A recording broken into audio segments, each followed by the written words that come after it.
Selamat pagi saudara-saudari semua. Kita hari ini sampai di kitab Yeremia pasal 41 yang disampaikan oleh Pastor Jason. Pasal 38 runtuhnya kerajaan selatan dan sampai pasal 40.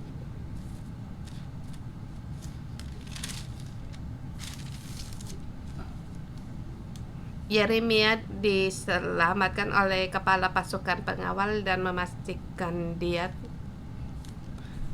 nubuat terhadap seperti yang dia nubuatkan terhadap negeri mereka, menghormati dia dan memberi hadiah kepada Yeremia, kemudian melepaskan dia pergi kemana yang dia mau, boleh tinggal di Yerusalem atau ke Babel. Dia bebas untuk memilih.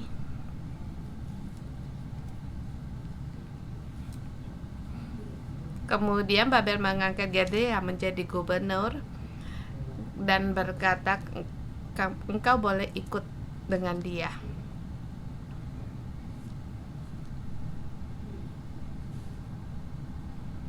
Yaitu walaupun Yeremia terus menubuatkan yang tidak baik tentang kerajaan selatan dan raja-raja tidak mau mendengar. Tapi ini membuktikan apa yang dia nubuatkan itu benar dan dia dihargai. Dan dia memilih untuk tinggal di Yerusalem dan bersama dengan Gedalia dan masuk sampai di pasal 41. Dengan tema yaitu hari ini, orang yang mengikuti Allah tidak mengandalkan dunia. Ya, kita mengikuti Allah, ikutilah dengan baik.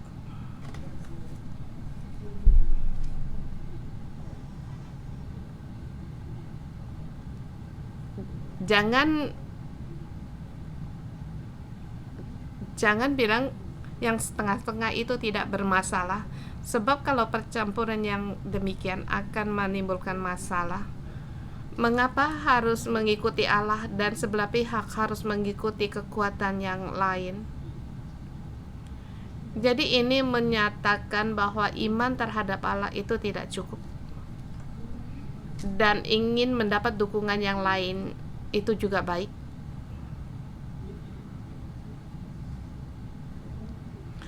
Atau dalam mendapatkan dukungan yang lebih banyak lagi di pemerintahan atau keuangan itu baik, dan punya tentara yang lebih banyak lagi itu lebih baik, merasa lebih baik. Jadi ini tambah itu tambah, maka di sini akan timbul masalah. Dan di sini dinyatakan beberapa kelompok orang, ayat 1 sampai dengan 9. Ayat 1 sampai 3 itu orang-orang kelompok yang pertama.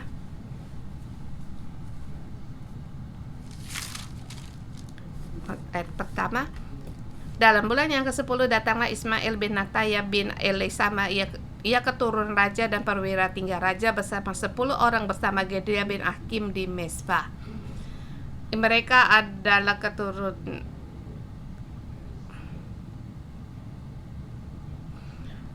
Ismail membawa 10 orang untuk mendatangi Gedalia dan mereka makan bersama di Mesbah.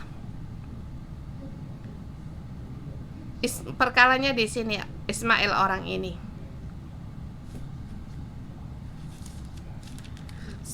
Pasal sebelumnya Yohanan telah memperingati Gedalia bahwa orang itu mereka datang dari Bani Edom untuk membunuhmu. Tetapi pada saat itu Gedalia tidak percaya dan berkata, yang kau katakan tentang Ismail itu bohong.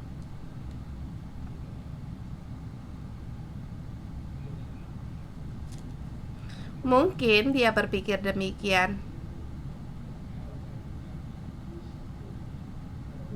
Negara telah runtuh, apakah masih peduli akan kedudukan atau punya pemikiran yang lain. Dan pasangan itu bersama punya kekuatan yang lebih besar lagi. Jadi dia tidak memperdulikan musuhnya ini Ismail. Dan di pasal sebelumnya Yohanan telah berpikir ini akan timbul masalah. Jadi dia berpikir, jangan halangi aku untuk membunuh Ismail. Bukankah itu lebih baik? Tetapi Gedalia melarang dan makan bersama dengan Ismail. Jadi sekali makan bersama, Ismail bersama orang yang datang bersamanya dengan ke-10 orangnya, mereka membunuh Gedalia bersama orang-orangnya. Ayat seperti disebut di ayat ketiga, juga semua orang Yehuda yang bersama-sama dengan Gedalia di Mizpah dan orang-orang Kasdim, yaitu prajurit yang terdapat dipukul mati oleh Ismail. Kalau mendengar demikian, ke-10 orang ini adalah orang-orang yang gagah perkasa dan semua orang dibinasakan.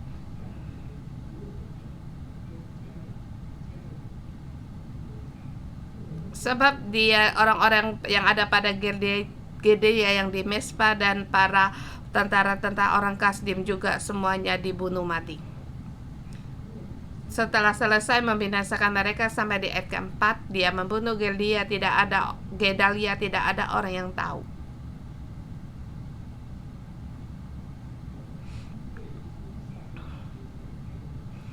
Sebab semuanya dibunuh habis, jadi tidak ada orang yang tahu. Mungkin kita bertanya suatu masalah. Mengapa Ismail melakukan hal ini? Apa yang dikatakan oleh Yohanan itu benar. Yohanan seperti dikatakan ia diutus oleh Raja Bani Amon, dia yang didukung oleh Raja Bani Amon, kemudian dia membunuh. Memang benar akhirnya Gedalia dibunuh, dan bagaimana ia setelah membunuh Gedalia, bagaimana harus menghadapi Raja Babel. Iya, akhirnya mereka melarikan diri ke Amon. Jadi ini membuktikan apa yang disebut oleh Yohanan itu benar. Dia adalah musuh yang diutus oleh Bani Amon.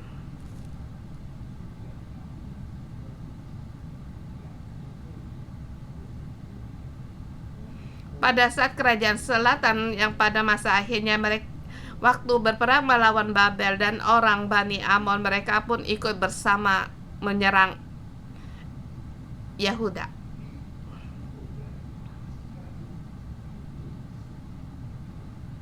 Jadi kita harus melihat bagaimana kita melihat dari Gedalia untuk menghadapi Ismail ini.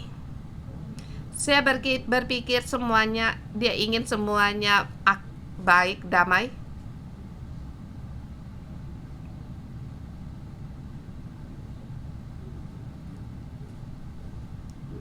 Jadi setiap orang kekuatannya bisa diterima menjadi seorang gubernur, menjadi seorang gubernur, kedudukannya akan kuat, kokoh. Tetapi itu gagal untuk menebak kejahatan orang lain. Mungkin Ismail tidak mau tunduk kepadanya. Ini kemungkinan besar. Jadi dengan dukungan Bani Amon membunuh Gedalia. Jadi kita lihat siapa yang diandalkan oleh Ismail. Ismail mengandalkan Raja Amon. Gedalia mengandalkan apa? Latar belakang dari Gedalia cukup baik. Di ayat kedua, Gedalia bin Ahikam bin Safan.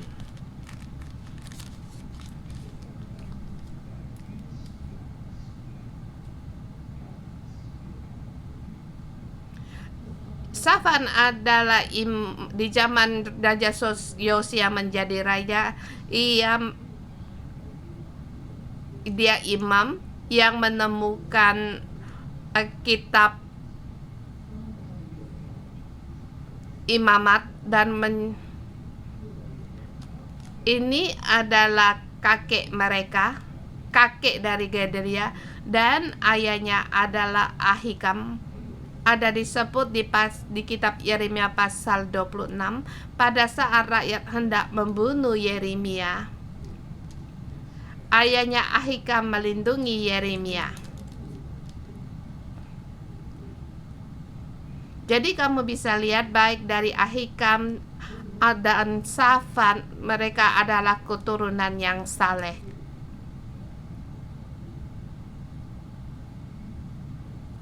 Jadi walaupun Yeremia waktu dibebaskan oleh kepala pasukan Babel, ia diserahkan kepada Gedalia,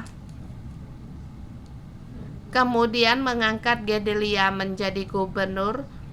Jadi kita melihat Ahikam, Safan, Ahikam, kemudian Gedalia.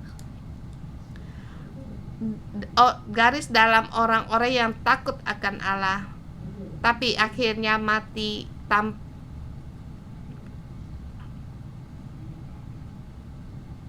sebab dia tidak mendengar nasihat dari Yohanan dan tidak bertanya kepada pendapat kepada Yeremia.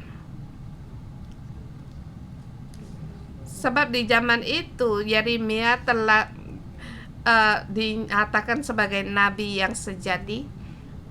Dia makan bersama, menjamu, makan bersama dengan Ismail, kemudian kehilangan nyawa. Saya percaya masing-masing ingin punya hubungan yang baik. Dan ayat 4-10 di situ perkara lain yang terjadi.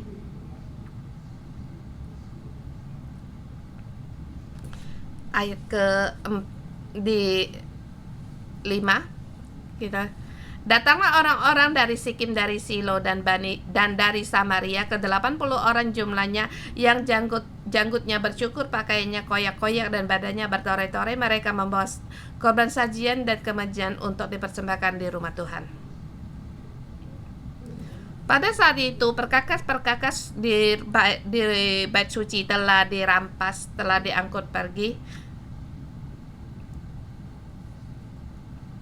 Di sini dikatakan yaitu esok hari, yaitu keesokan hari sesudah membunuh Gedalia, yaitu yang di bulan ke-7, yaitu di masa hari raya orang Israel. Maka di ayat ke-5, yang mereka datang dari Silo, dari Samaria itu datang dari sebelah utara. Mungkin ada kemungkinan mereka hendak merayakan hari raya dan mengikuti Gedalia. Jadi mereka di situ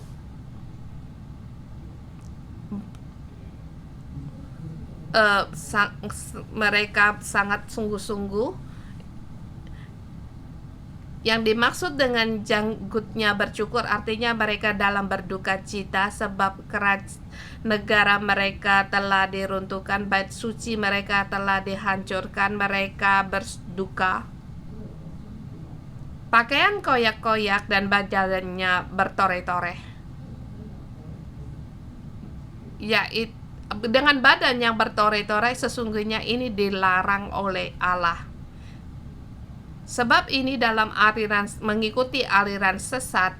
Kalau aliran sesat, mereka akan menore-nore badan mereka dengan tradisi ini untuk melakukan dalam upacara dalam aliran sesat.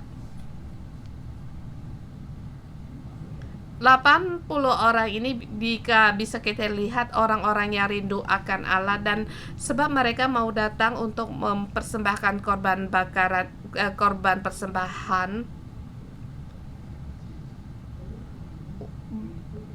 Walaupun bait suci dan perkakas bait suci telah rampas telah diangkut, tetapi mereka tetap mau datang untuk merayakan hari raya.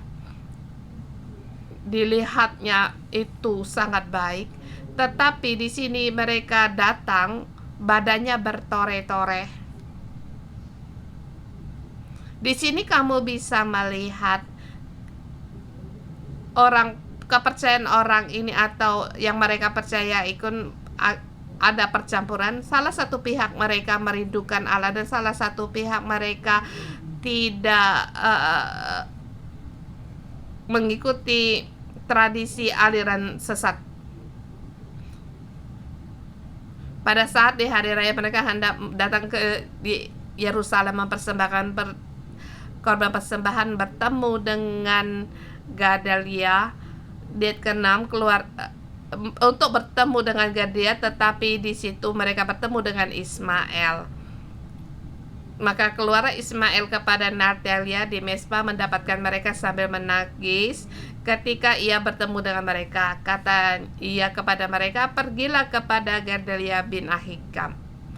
Ini membohongi mereka sebab Gedalia telah mereka bunuh. Jadi di ayat yang ke-7 di situ di berikutnya mereka sampai di tengah kota. Orang-orang 80 orang ini juga disembelih oleh Ismael.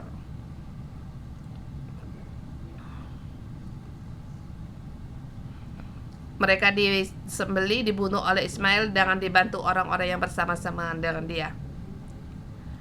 Mereka ingin menghapuskan segala kekuatan gubernur Gedalia ini.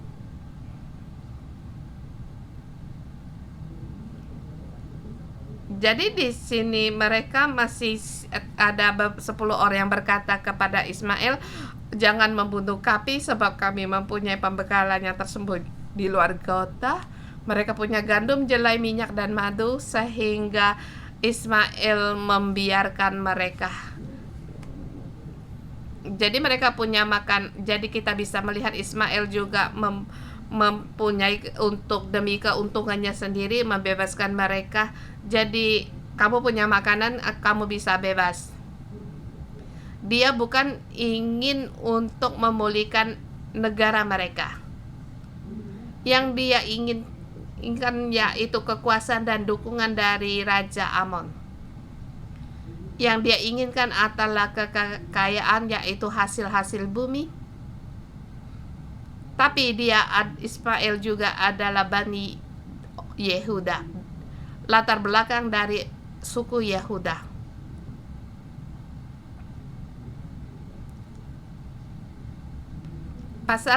Dua pasal sebelumnya negara telah dijajah dan dirampas oleh orang asing, tetapi sampai di pasal ini adalah orang sebangsanya sendiri membunuh bangsanya sendiri. Satu yang sangat kejam, yang sedih. Jadi yang menangkap mereka itu bukan Allah, tetapi dari orang-orangnya sendiri. Dalam hal yang tertutup juga. Kemudian ayat ke-11 dan 18. Pada saat itu Yohanan pun mendengar.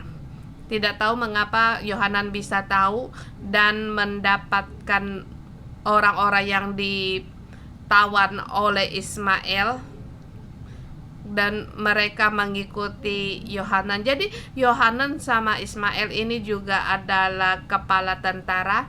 Yohanan mereka melihat Yohanan datang, maka rakyat-rakyat itu mengikuti Yohanan.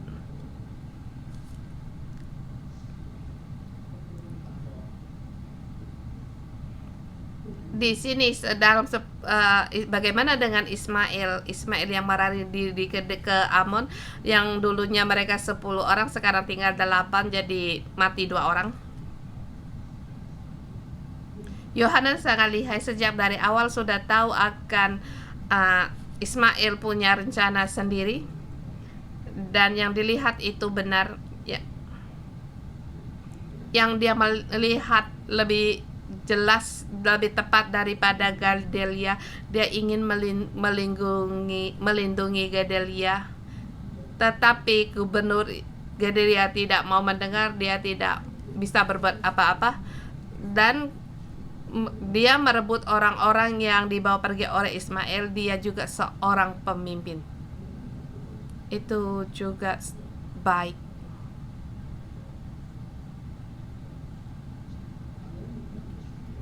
Di dalam situasi yang di sini,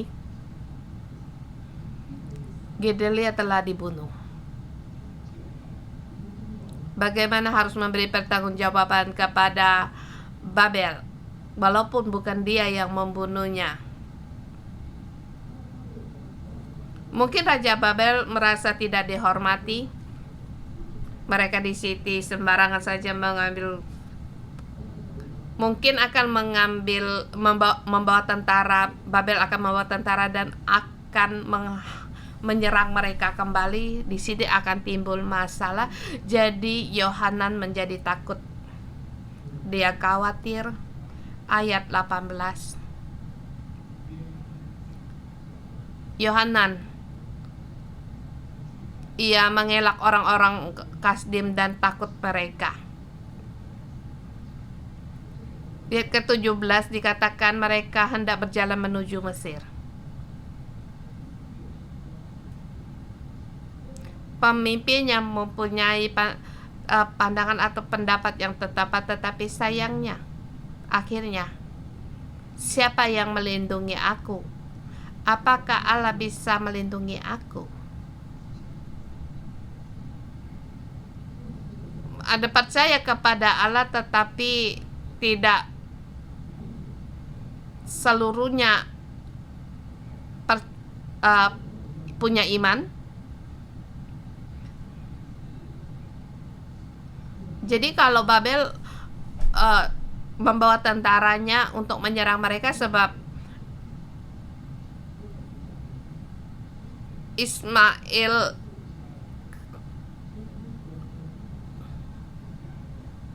kalau Bani Amon membawa tentaranya menyerang mereka, apa yang harus mereka perbuat? Mereka takut sebab Ismail adalah yang didukung oleh Amon.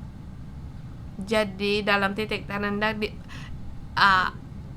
Yonatan tidak tahu apa yang harus diperbuat. Dia pun mengandalkan kekuatan negara bangsa lain, maka dia hendak menuju Mesir.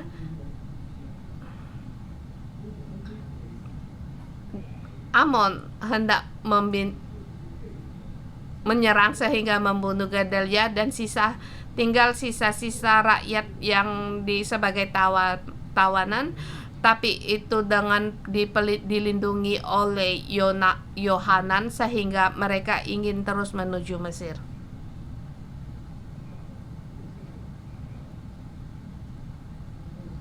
Kalau mereka bertanya, tahukah mereka kalau hendak bersatu sebab negara telah diruntuhkan? Mungkin mereka tahu. Mungkin bertanya, kita dari Bani Yehuda bersama kita bersatu. Mungkin mereka tahu. Sepertinya kalau kita diberitahu kalau kita lagi aman, tidak bermasalah. Kalau kita mengajar sesuatu, kebanyakan mereka juga tahu. Tetapi pada saat menghadapi bencana atau bahaya, bagaimana reaksi kita? Kita akan mencari kekuatan yang bisa kita andalkan atau terus mencari Allah, mengikuti Dia. Perkaranya sering tidak bisa kita lihat, kamu tidak bisa melihat, tapi pada akhirnya akan dinyatakan dan akan dinyatakan. Sesungguhnya kamu harus mengandalkan siapa? Bagi Yeremia, dari kebangkitan rohani sampai runtuhnya negara bangsa mereka, sampai pada rakyat hendak membunuh dia menubuatkan sampai hendak dibunuh oleh rakyat, dikurung oleh raja, dia dikurung di tempat, dipenjarakan di tempat cadangan ruang air, tetapi Allah mendukung dia. Dan banyak orang menyatakan, mereka awalnya juga mengatakan bahwa Yeremia nabi palsu, demikian juga dengan Raja Zedekia. Tapi akhirnya mereka tahu kalau Yeremia adalah Yeremia yang sejati. Tapi rakyat dan termasuk Zedekia, mereka tidak mau dengar, sebab walaupun sudah dinubuatkan, tetapi dia merasa takut kepada rakyatnya, dia takut dipermalukan, menyuruh dia untuk di situ menyerah kepada Babel. Dia takut dipermalukan oleh rakyatnya, orang-orang bangsanya sendiri. Demikian juga dengan di masa hidup Gedalia, juga Ismail, yang Ismail tangkap, yaitu kekuatan dari bangsa negara orang lain. Yang harus kita pegang yaitu Allah sendiri. Mohon Tuhan untuk menolong kita. Bagi Gubernur Gedalia, ayahnya melindungi Yeremia.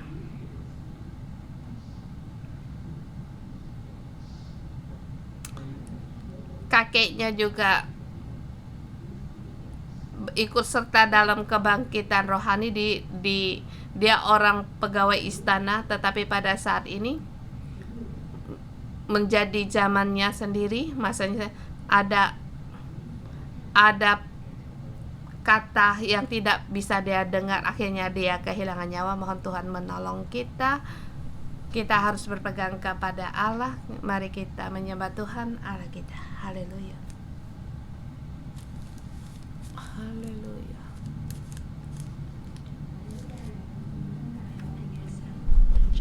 Kita menyembah, kita memuji Tuhan.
Tuhan, kami bersyukur kepada Engkau. Engkau adalah menara yang kuat. Engkau adalah gunung batu kami. Engkau menyertai kami. Tuhan, kami memuji Engkau. Tuhan, Engkau Allah yang tak ada bandingnya. Kami di sini memuji Engkau. Saudara semua, mungkin di dalam kita mengalami kesusahan, dan kita juga pernah mengalami pertolongan Allah yang menjadi sandaran dalam hidup kita.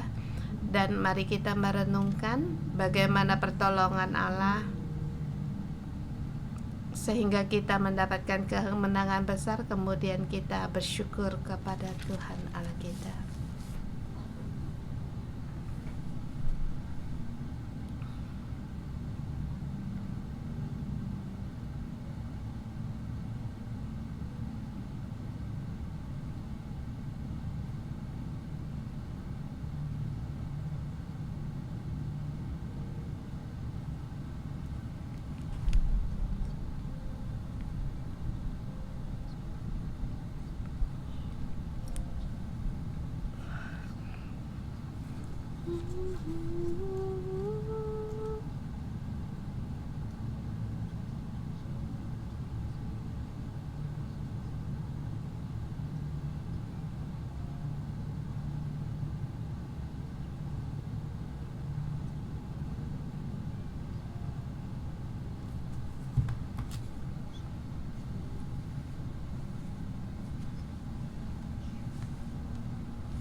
Tuhan, pada saat saudara-saudari kami merenungkan, Tuhan, kami merenungkan masa lalu bagaimana perlindungan Engkau kepada kami dan penjagaan Engkau, Tuhan, seperti di saat-saat yang susah, seperti seorang ibu yang hendak melahirkan. Di saat itu siapa yang bisa kami andalkan sehingga bayi ini bisa lahir? Tapi Tuhan, semuanya kami bersandar Engkau. Tuhan, kami ada Engkau sebagai andalan dalam hidup kami di saat yang sulit. Tuhan, Engkau yang melindungi, yang menolong, punya kekuatan sebagai pertolongan bagiku. Tuhan, aku berterima kasih dan bersyukur kepada Engkau pada saat Pastor Jason di rumah sakit. Siapa yang menjadi andalan bagi saya? Hanyalah Engkau. Engkaulah andalanku dan pertolonganku pada saat ketakutan. Engkau mengutus malaikatmu untuk menolong saya, Tuhan. Engkau juga menerima apa yang kami renungkan, saudara sama kami yang kami bagikan. Engkau pun mendengar, bahkan Engkau menguatkan hati kami. Mari kita bersama menyembah Tuhan Allah kita.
Tuhan, kami deklarasikan inilah hati kami.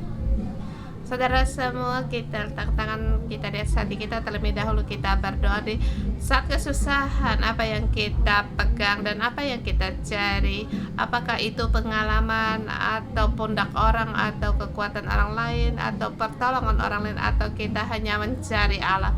Kita kembali meletakkan tangan kita di atas hati kita agar hati kita tertuju pada Allah, dan kita berdoa pada hati kita agar aku tertuju dan percaya kepada Allah, berpegang pada Allah dan berdoa.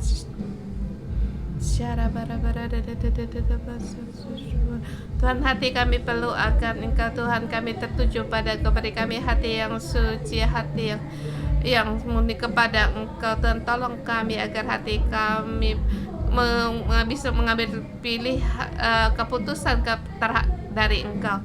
dalam menghadapi sesuatu atau satu masalah yang tidak bisa kami pikul. Biarlah hati kami berpegang kepada Allah dan beri kami kekuatan, beri aku kekuatan. Aku percaya dalam doa, beri aku kekuatan agar hatiku memiliki mengkadang kepada Engkau. Terima kasih Tuhan, terima kasih Engkau memberikan kuasa doa dalam hidup kami. Kami bersyukur kepada Engkau. Haleluya. Saudara semua, hari ini di dalam renungan pagi, lewat hidup kita bisa melihat Allah lewat manusia mengingatkan dia ada bahaya, tetapi dia tidak mau mendengar. Bahkan di saat kesusahan dia berpegang pada kekuatan. Dia ingin menggunakan kekuatan sendiri untuk menyelesaikan. Saudara semua, kalau hari ini kamu dalam kesusahan, hendak mengambil keputusan, kamu tahu hendak berpegang kepada Allah, tetapi kamu tidak punya kekuatan dalam kesusahan untuk mencari Allah, hanya percaya kepada hari kami ingin berdoa kepada Engkau, sebab Tuhan ingin memberi kekuatan kepada Engkau. Dia tahu akan kesusahanmu dan pergumulanmu. Dia tahu di dalammu ingin mengikuti Allah. Dan hari ini kamu letakkan tanganmu di atas hati, dan yang di arena silakan maju di mimbar.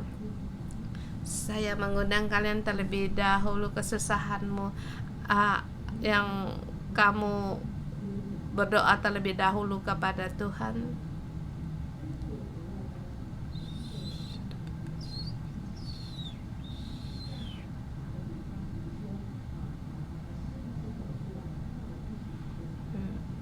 Silakan yang kita di arena, silakan letakkan tangan kita bisa berdoa. Kalau di arena kita ada 2 orang yang menopang dia, seperti Musa dan menopang Musa, Harun dan Hur, untuk menopang dia.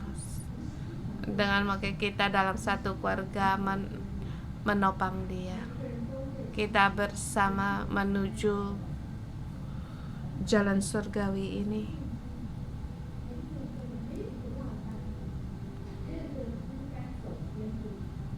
Tidak ada orang yang sebatang kara berjalan dalam jalan surgawi ini. Kita bersama mengikuti Allah.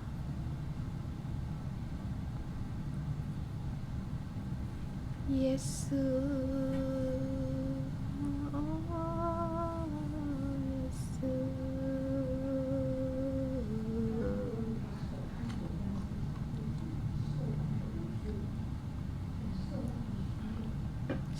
La la la la la la la la la. Sha la la la la la la la. 要跟随神真的，连这么有眼光、这么准确的约 Tuhan itu tidak mudah. Mohon Tuhan untuk memberikan kekuatan bagi kita, dan juga ada ketakutan. Kita perlu akan Tuhan. Tuhan, kami ingin berpegang pada Engkau.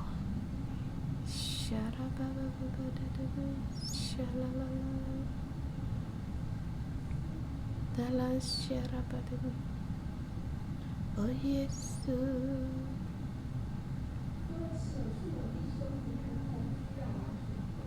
Dalam nama Tuhan Yesus, segala ketakutan saudara-saudari kami pergi dari hidupnya. Yang mendekat saudara-saudari kami seperti masih yang membelenggu mereka, seperti ada yang bisa diandalkan yang lain, tetapi itu semakin membuat kekacauan. Bahkan kami ingin mengandalkan mulut kami. Aku bisa bicara banyak lebih lagi.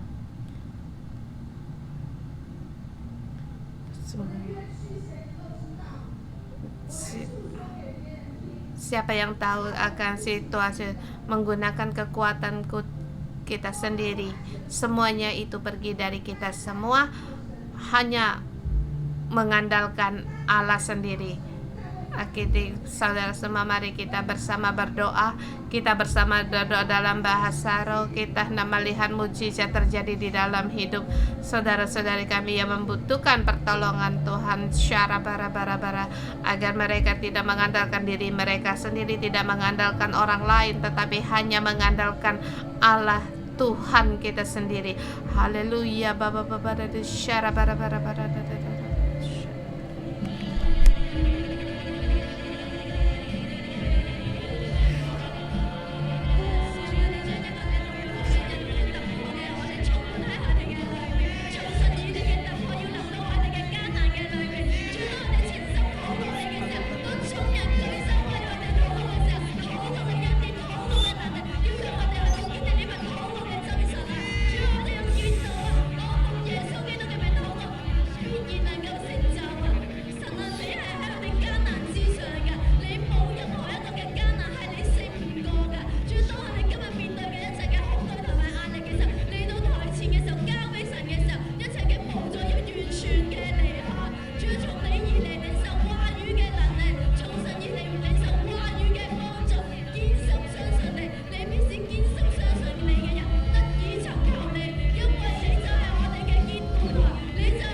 Di atas hatinya dan ikutin doaku.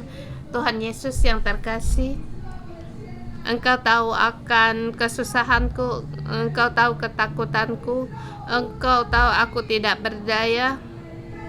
Tetapi Tuhan, aku dalam nama Tuhan Yesus Kristus mendeklarasikan, aku berkeputusan tetap untuk mengikuti Engkau dan percaya kepada Engkau. Engkau satu-satunya sandaran dalam hidupku. Engkau yang membela perkaraku.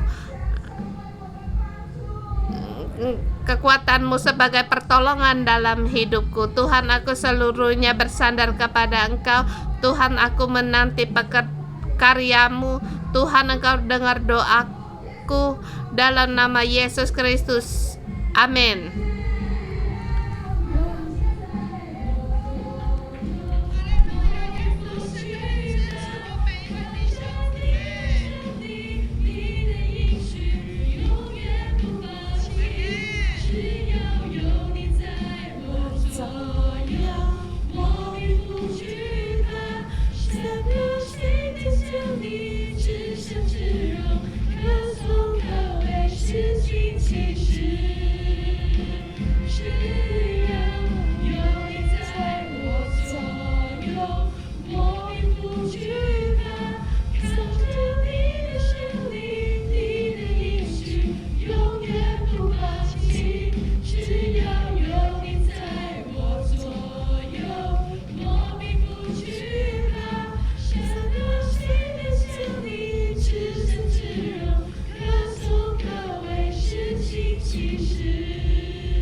Haleluya, mari kita terima berkat.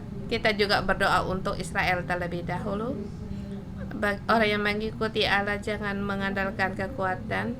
Setiap kali kita berdoa untuk Israel, kita mohon untuk damai sejahtera. Tetapi hari ini kita berdoa agar mereka punya hati yang berani, tidak mengandalkan kekuatan yang lain, hanya mengandalkan Allah.